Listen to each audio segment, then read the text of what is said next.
Dwayne here, Dry Creek Wrangler School. I want to clear up a little bit of confusion about saddles. It's become in a lot of areas of this country, it's become a fad these days, these Wade saddles. So when is a quote unquote Wade saddle not a Wade saddle, and what makes a Wade a Wade? Now, Wade is a style. It's not a brand. You don't type in and say who makes the Wade saddle. It's a particular style of saddle.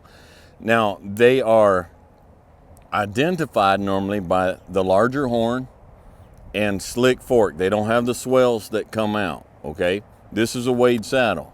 But now, it is not the size of the horn or the fact that it doesn't have swells that makes this a Wade. What makes this a Wade is a very particular construction method. All right, this is Mama's J Black saddle. Now, it's a slick fork. It doesn't have a large horn. This is not a Wade. Now, there are Wade saddles that you can buy online. You get on eBay and you find these companies where these cheap saddles are made in India, and a lot of them, they say Wade saddles because they have a bigger horn and a slick fork. That doesn't necessarily make them a Wade saddle. All right? It's all in the construction, and there's a particular purpose for that style of construction. And I want to maybe help you clear that up a little bit today, okay? Now, this is the saddle tree you guys see me use all the time. I called Timberline Saddle Tree Company and had this saddle made. Your saddle tree is what your saddle's built on. This makes the saddle what the saddle is, okay? Now, this is a Wade saddle. Now, this construction method of this saddle tree and this one are the same.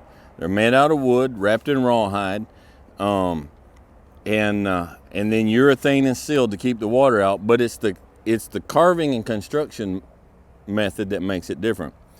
On this saddle here, and pretty much any Western saddle that's not Wade, this is called the swells. And so these are made out of, there's different wood, laminated woods that are carved out and then put together, okay? We need to understand that first. Now, on most of your Western saddles that are not Wade saddles, this is carved out and the horn is attached separately. It's made out of, it'll be made out of steel or out of iron or, out of nickel or whatever. And it's attached like it's bolted in and then epoxied, and then they go through the rest of the process and finish it out. So the horn is separate. On a Wade saddle, this would have been one laminated piece of wood, and they would have carved this all out, and this horn was carved out of the same wood. And so that's all it is that makes a Wade, is the fact that the horn is not attached separately later in the construction process. It's all one piece carved out. Now, there are a couple advantages. People ask about the size of the horn, and they think that the size of the horn is what makes it. So why the size of the horn? Why is it like this? Well, you got to understand that the Wade saddle was actually, its origins are up in the Great Basin, part of the United States, which is, it was actually the first one, I think, was made in Oregon. But Oregon, Nevada, Northern California, that area out in there where they still use a lot of the vaquero tradition of cowboying, vaquero, and they change it to buckaroo these days. Buckaroo is just the lazy English version of vaquero, all right? And so they have a totally different way of roping.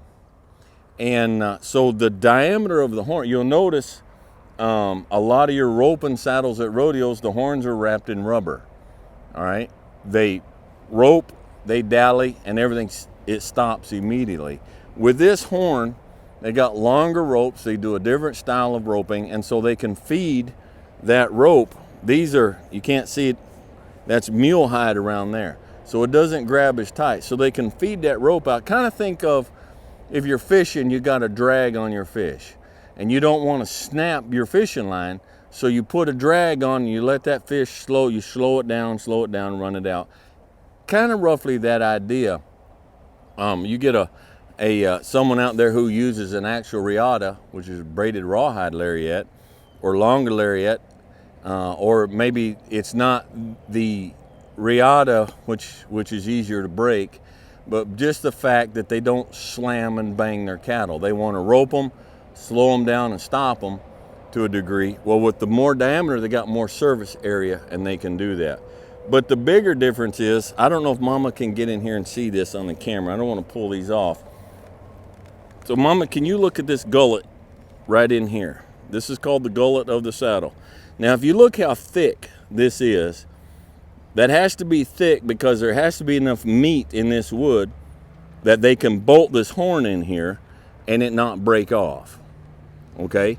So you got to be so far up away from the horse, but then there's all of this up in here. Now, if you can come over here and do the same thing in here, I don't know if you can see it on the video, but you see how much slimmer and how much thinner this is in here. They don't have to leave this so thick because this horn isn't bolted in.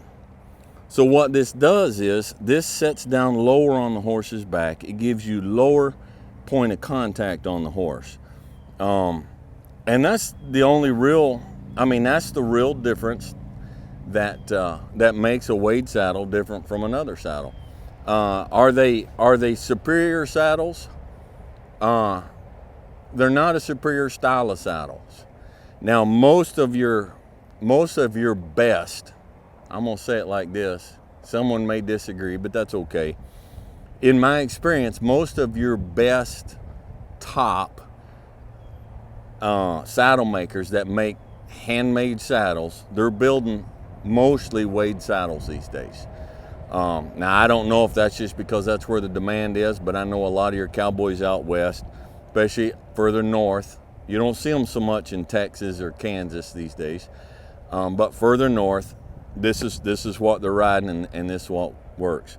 So it's just when you get online or you go somewhere, you go in a store, and you see a big horn and swells, a big horn and slick fork, and they say this is a Wade saddle, that doesn't automatically make it a Wade saddle. And I had a couple questions. I just did that video, the gear that Dwayne's using, and a couple questions came on, and they were good questions, so I'm just going to go ahead and take the opportunity to answer them now. One person got on there, and she said, I think it was a she, if not, I apologize, okay? So she made the observation when things are a little bit unstable, and she feels like she needs to reach out and grab the horn, it's harder to grab that bigger horn. Well, it is, but when you're in a situation in a horse and things get unstable, grabbing the horn is actually one of the last things you want to do. So picture and imagine it, you're on your horse, the horse gets a little bit jacked up and things get a little bit western, and you reach out and grab that horn. Now, if you pull that horn, what does that do? It pulls you forward, and it also, depending on your saddle and how hard you're pulling, it pulls you a little bit, pulls your weight up out of that seat, which is the last thing you want when things aren't real stable on your horse.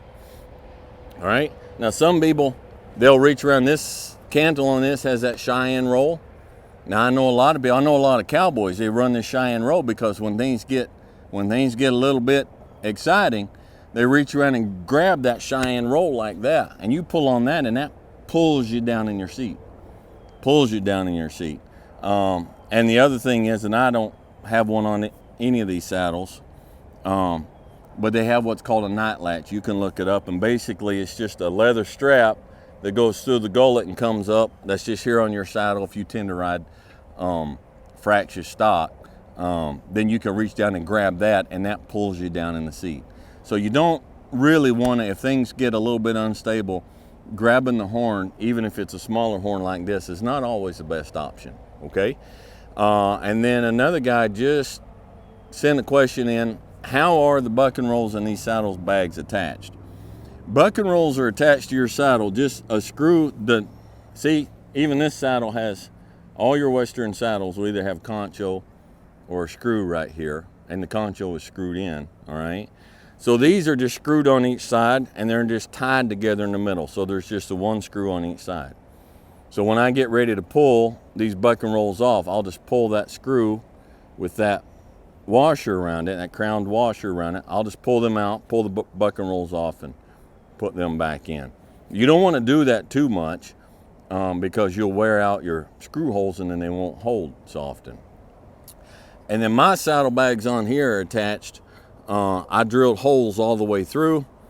I pulled my blood nut apart, took my rosettes off, put the saddlebag on here, put my rosettes back on, and then tied the knots back again. So they're semi-permanently attached.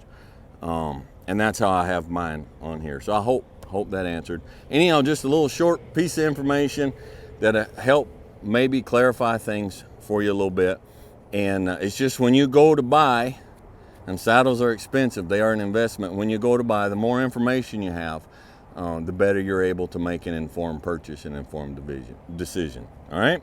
So I hope this helps. And if you liked it, click like, subscribe if you haven't, hit that bell, that helps.